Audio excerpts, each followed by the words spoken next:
ముఖ్యమంత్రి చంద్రబాబు నాయుడు గారు కుట్రలు, కుయుక్తులు, వెన్నుపోట్లు, మోసము, వంచన ఇవి ఆయన గారు నిత్యం జపించేటువంటి పంచాక్షరి మంత్రం. చంద్రబాబు నాయుడు గారు ప్రతిపక్ష నేత జగన్మోహన్ రెడ్డి గారి మీద ఈ నిత్య పంచాక్షరి జపం జపిస్తూ జగన్మోహన్ రెడ్డి గారి వ్యక్తిత్వం మీద, ఆయన నాయకత్వం మీద, ఆయన వ్యవహార శైలి మీద నిరంతరం దాడి చేస్తే తప్ప ఆయనను హననము చేయలేము అన్నటువంటి భయంతో తను, తన మంత్రివర్గ సహచరులు, తన శాసనసభ్యులు అందరితోనే కాకుండా చివరకు అధికారులను కూడా అందులో పావుల్ని చేసేటువంటి కార్యక్రమాలకు శ్రీకారం చుట్టారు. విజయవాడ దగ్గర ఓ బస్సు యాక్సిడెంటు చంద్రబాబు గారి పార్టీకి సంబంధించినటువంటి పార్లమెంటు సభ్యులు, శాసనసభ్యులకు సంబంధించినటువంటి బస్సు ప్రమాదవశాత్తు జరిగినటువంటి ఆ ప్రమాదంలో ప్రమాదవశాత్తు జరిగిందా, ఉద్దేశపూర్వకంగా జరిగిందా, నిర్లక్ష్యం వలన జరిగిందా అన్నటువంటి వాస్తవాలను తెలుసుకోవటానికి, చనిపోయినటువంటి వాళ్లకు సానుభూతిని, సంతాపాన్ని, గాయపడ్డటువంటి వాళ్లకు మెరుగైనటువంటి సహాయ చర్యల్ని చేపట్టడానికి అధికారుల దృష్టికి తీసుకువెళ్ళటానికి జగన్మోహన్ రెడ్డి గారు నందిగామకు వెళితే చంద్రబాబు గారు పక్కనే ఉండి కూడా దాదాపు 7-8 గంటలైనా ఆ ప్రమాద స్థలికి వెళ్ళనే లేదు.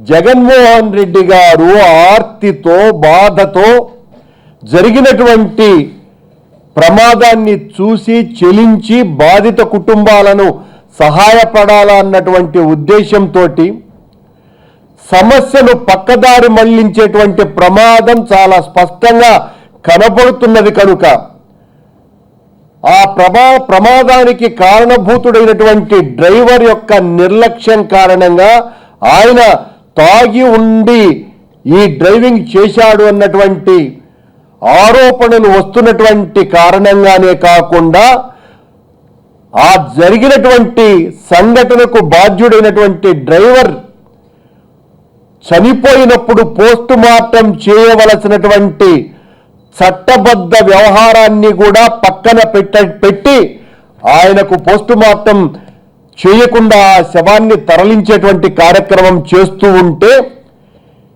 ఇది అన్యాయమని ప్రశ్నించినందుకు, పోస్ట్ మార్టం చేయకుండా బాడీని పంపుతున్నందుకు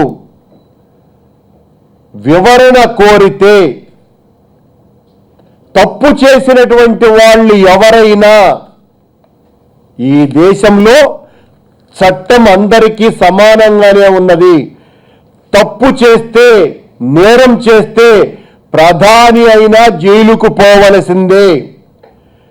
ఒక ప్రమాదానికి కారణభూతుడైనటువంటి డ్రైవర్ తప్పతాగి ఆ ప్రమాదం చేశాడు అని ఆరోపణలు ఎదుర్కొంటున్నటువంటి దశలో అలా లేకపోయినా జరిగినటువంటి ప్రమాదానికి కారణమైనటువంటి డ్రైవర్ యొక్క మృతదేహానికి పోస్ట్ మార్టం జరపవలసినటువంటి చట్టబద్ధ బాధ్యత వైద్యులది. ఆ కార్యక్రమం చేయకుండా పోవటం కారణంగా జగన్మోహన్ రెడ్డి గారు ఇలాంటి తప్పు చేస్తే జైలుకు పోవలసిందే అనేటువంటి హెచ్చరికను ఏదో కలెక్టర్కు నేరుగా బాబు నువ్వే జైలుకు పంపిస్తా, నాతో పాటు నువ్వు జైలుకు వస్తావు, నిన్ను జైలుకు తీసుకొని పోతా, నీ జైల్లో నిన్ను చూడకపోతే నిద్రపోను అని జగన్మోహన్ రెడ్డి గారు బెదిరించినట్టుగా నిన్న చంద్రబాబు గారి కేబినెట్ సమావేశంలో ప్రత్యేకంగా జగన్ గారి ప్రవర్తన మీద ఒక తీర్మానం చేసి ఆయన మనస్తత్వమే అంతా, ఆయన పాశవికమైనటువంటి మనస్తత్వము, ఫ్రస్ట్రేషన్లో ఉన్నాడు, మానసిక రోగి చంద్రబాబు మాత్రమే. చంద్రబాబే ఈ రాష్ట్రానికి పట్టినటువంటి పీడ, మానసిక రోగి చంద్రబాబు. కనుకనే ఒక నిజాన్ని బయటికి వెలికి తీయటం కోసమని జరుగుతున్నటువంటి అన్యాయాన్ని ఎత్తి చూపేటువంటి ప్రతిపక్ష నాయకుడిని, ప్రజాస్వామ్యాన్ని పరిహసిస్తూ ప్రజాస్వామ్యబద్ధంగా నడుచుకునేటువంటి వ్యవహారానికి కూడా అవకాశం ఇవ్వకుండా అధికారుల మీదేదో తెగబడినట్టుగా జగన్మోహన్ రెడ్డి వాళ్ళని తిట్టేసినట్టుగా, దీని మీద ఐఏఎస్ అధికారులతో ఒక తీర్మానం, పోలీసు అధికారులతో ఒక ఖండన. అయా పోలీసు అధికారులు, ఐఏఎస్ అధికారులు అంటే తప్పు చేస్తూ ఉంటే అందరినీ వెనకేసుకొచ్చేటువంటి కార్యక్రమాలకు మీరు సమర్థిస్తారా? ఈ ప్రభుత్వాలు వస్తాయి పోతాయి. ప్రభుత్వంలో బాధ్యతాయుతమైనటువంటి స్థానంలో ఉన్నటువంటి అధికార గణం ఇది నిరంతరం జరిగేటువంటి ఒక కార్యక్రమం. మీరెవ్వరికీ కూడా బాకాలు ఊదాల్సినటువంటి పని లేదు. చట్టబద్ధతతో నడుచుకునేటువంటి పార్టీ ప్రభుత్వాల యొక్క ఆశయ ప్రకారము నడుస్తారు మీరు. అంతేగాని వాళ్ళు చేసేటువంటి లోపాయికారి పనులను సమర్థించటానికి కాదు మీరు ఉద్యోగాలు చేస్తున్నటువంటిది. ఈ చంద్రబాబు గారు అధికారులను ఇంత మాట్లాడతాడా జగన్మోహన్ రెడ్డి అని రెచ్చిపోయి విర్రవీగి మాట్లాడుతున్నారు. ఇదే చంద్రబాబు గారు ప్రపంచ బ్యాంకు తొత్తుగా ఉండి గతంలో ముఖ్యమంత్రిగా ఉండగా ఆయన గారి మనసులో మాట అన్నటువంటి ఒక పుస్తకాన్ని ఏదో అమర్త్య సేన్ రాసినటువంటి ఆర్థిక శాస్త్రం కంటే చాలా గొప్పగా నాది ఉంది అన్నట్టుగా ప్రచారం చేసుకొని ధారాళంగా విరివిగా విరాళంగా ఆ పుస్తకాన్నంతా ఆ రోజున రాష్ట్ర ప్రజలకందరికీ పంచినటువంటి ఆ పుస్తకంలో ఈ ప్రపంచ బ్యాంకు తొత్తు అయినటువంటి చంద్రబాబు నాయుడు గారు అధికారులలో విద్యుత్ రంగంలో 66% మంది అవినీతి పరులే, రెవెన్యూ శాఖలో 64% మంది అవినీతి పరులే, పోలీసు శాఖలో 62% మంది అధికారులు అవినీతి పరులే అని సాక్షాత్తు ఆయన గారు రాసినటువంటి పుస్తకంలో వాడినటువంటి పదజాలం ఇది. ఉద్యోగస్తులకు జీతాలు దండగా 4వ పే కమిషన్ అనవసరంగా జీతాలను పెంచింది. అది చాలక మళ్ళీ 5వ పే కమిషన్ ద్వారా రాష్ట్ర ఆర్థిక పరిస్థితి దుస్థితిలోకి నెట్టబడింది. ఈ రాష్ట్రంలో కనీసం 1.5 లక్షల ఉద్యోగాలు తీసివేయవలసినటువంటి అవసరం ఉన్నది అని సాక్షాత్తు ఈ ముఖ్యమంత్రి ఆనాడు ముఖ్యమంత్రిగా ఉన్నప్పుడు రాసినటువంటి మనసులో మాట అన్నటువంటి ఆయన గారి భగవద్గీత ఈ పుస్తకం. ఆ 10 సంవత్సరాల కాలం దాంట్లో రాసుకున్నారు. ఈయన గారు గత 10 సంవత్సరాలుగా ప్రతిపక్షంలో ఉన్నప్పుడు అధికారులను బండబూతుల కంటే హీనంగా మాట్లాడినటువంటి వ్యక్తి. అది ఏపీ భవన్లో కావచ్చు, ఆయన గారిని అరెస్టు చేసి బాబ్లీ ప్రాజెక్టు ద్వారా అప్పుడు పోలీసు అధికారుల మీద కావచ్చు, అనేక సందర్భాలలో ఐఏఎస్ ఐపీఎస్ అధికారుల మీద మీ అంతు చూస్తా, మీ తాట తీస్తా, ఇలాంటి అభ్యంతరకర మాటలు మాట్లాడినప్పుడు ఆయన మనస్సు చాలా ప్రజాస్వామ్యబద్ధంగానే మాట్లాడినట్టుగా అనిపిస్తుంది. ఈయన గారు అధికారులను బండబూతులు తిడితే అవి వేదాశీర్వచనాలట. జగన్మోహన్ రెడ్డి గారు తప్పు చేస్తే ఈ తప్పుకు శిక్షార్హులవుతారు అనేటువంటి మాట బూతట. అదే మాటలు అంతకంటే రెచ్చిపోయి చంద్రబాబు గారు మాట్లాడితేనేమో అది వేదాశీర్వచనం అంత గొప్పదైనట్టుగా జగన్మోహన్ రెడ్డి గారి మీద ఈ రకమైనటువంటి ఆరోపణలు చేయటమే కాకుండా క్యాబినెట్లో తీర్మానం చేసి అప్పుడెప్పుడో ఇది రెండవసారి వెంగళరావు గారు ఎన్టీ రామారావు గారిని బ్రోకర్ అని నిందించినందుకు అప్పుడెప్పుడో ఆయన మీద ఇలాగే తీర్మానం చేశారు. చాలా దారుణమైనటువంటి ఆరోపణ ఆ రోజున రామారావు గారి మీద. కానీ ఏ తప్పుడు పదజాలము వాడినటువంటి జగన్మోహన్ రెడ్డి గారి మీద క్యాబినెట్లో తీర్మానించి అధికారుల చేత నిందారోపణలు చేయించి ఈయన గారికి అనుకూలమైనటువంటి అధికారులతో జగన్మోహన్ రెడ్డి గారిని మాట్లాడిస్తే గతంలో ఇదే చంద్రబాబు నాయుడు గారు ఇదే అధికారులను ఎంత నీచంగా మాట్లాడాడు అన్నటువంటి విషయం రాష్ట్ర ప్రజలెవ్వరూ మర్చిపోవటం లేదు అన్నటువంటి విషయాన్ని వైఎస్ఆర్ కాంగ్రెస్ పార్టీ గుర్తు చేస్తున్నది. జరిగినటువంటి సంఘటనకు కనీసం సంతాపం కూడా వ్యక్తపరచల, ఆ బాధిత కుటుంబాలకు సరైనటువంటి నష్టపరిహారము చెల్లించల, తనకు కావలసినటువంటి తన పార్టీకి సంబంధించినటువంటి పార్లమెంటు సభ్యులకు చెందినటువంటి బస్సు కాబట్టి ఇలాంటి ప్రమాదమే గతంలో జరిగినప్పుడు చంద్రబాబు గారు విర్రవీగి రెచ్చిపోయి మాట్లాడినాడు ప్రభుత్వం మీద, ప్రభుత్వ అధికారుల మీద. రే అన్నటువంటి సందర్భాలు కూడా చంద్రబాబు నాయుడు గారు అనేక పర్యాయాలు చెప్పటం కూడా జరిగింది. వాళ్లను కాపాడేటువంటి ప్రయత్నంలో జగన్మోహన్ రెడ్డి గారి మీద ఈ రకమైనటువంటి పక్కదారి మళ్లింపు చేష్టలు చేసి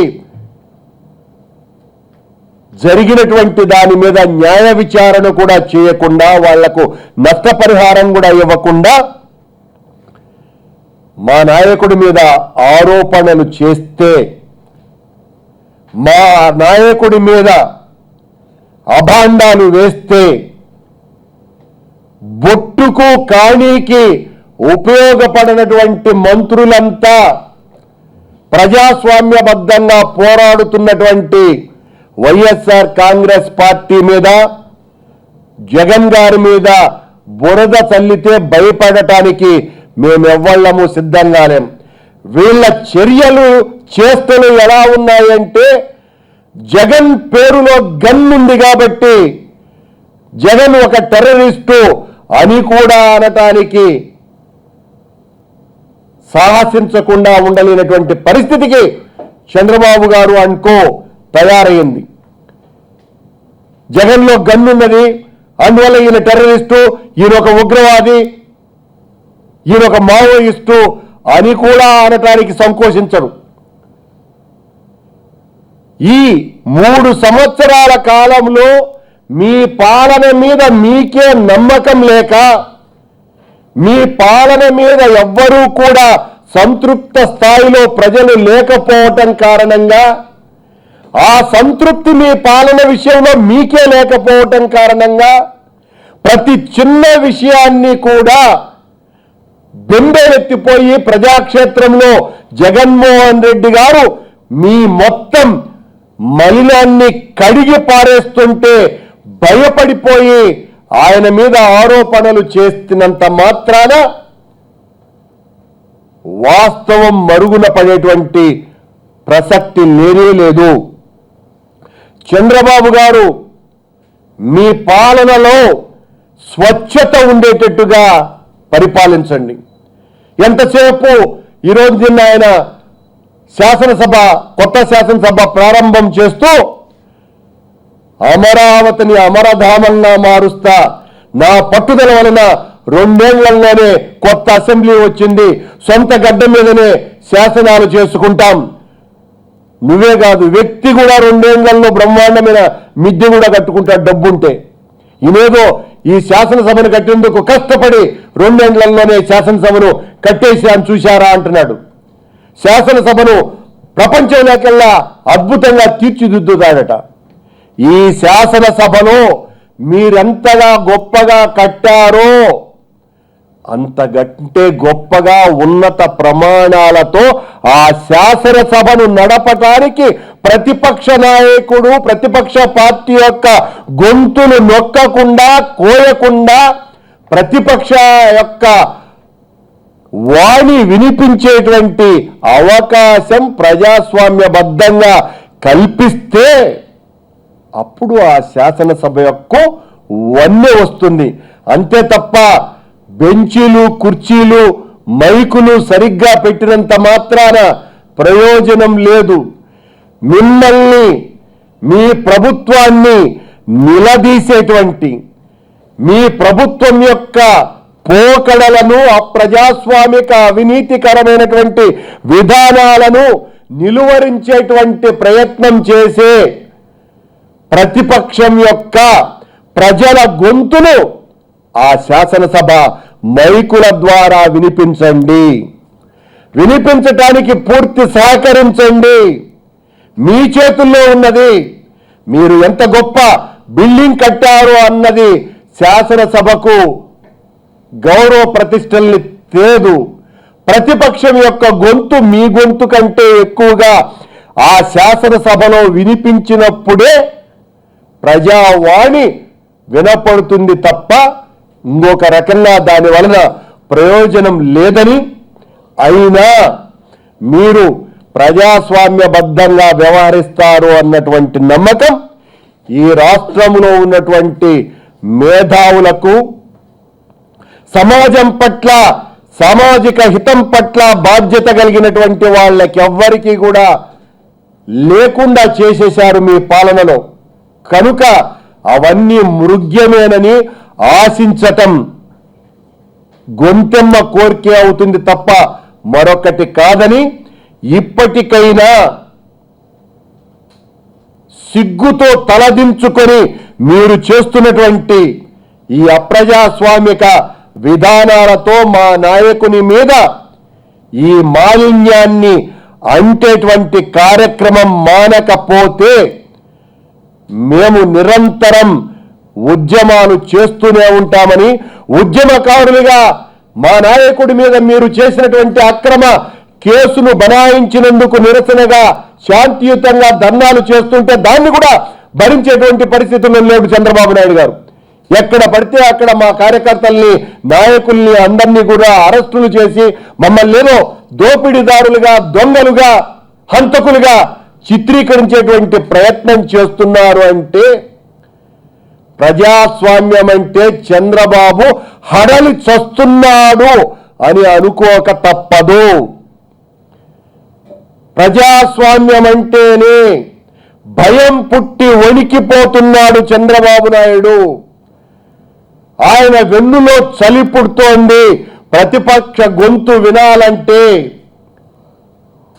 ప్రజల వాణిని వినిపించటానికి వైఎస్ఆర్ కాంగ్రెస్ పార్టీ 5 కోట్ల మంది తెలుగు వాళ్ళ గొంతును తమ గొంతుతో వినిపించేటువంటి ప్రయత్నాన్ని చూస్తే చంద్రబాబుకు గడగడ, గజగజ వణుకు వస్తోంది.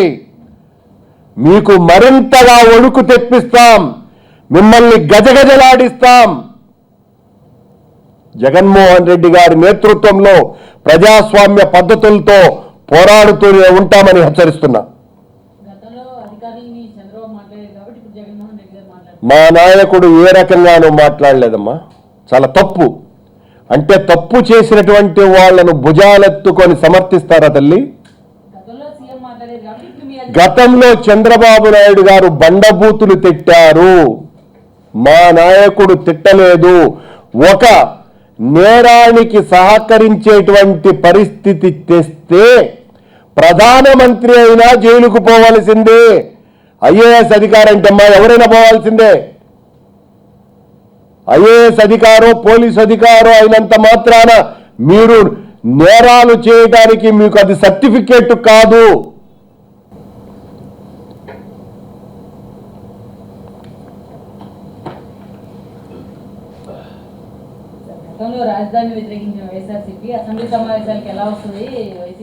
రాజధానికి మా పరిపూర్ణ సహకారం ఉంది అని మేము తొలి రోజుల్లోనే చెప్పినాము. బహుశా వాళ్ళతో పాటు మీకు కూడా అర్థం కాలేదా? వాళ్ళు అడిగారమ్మా.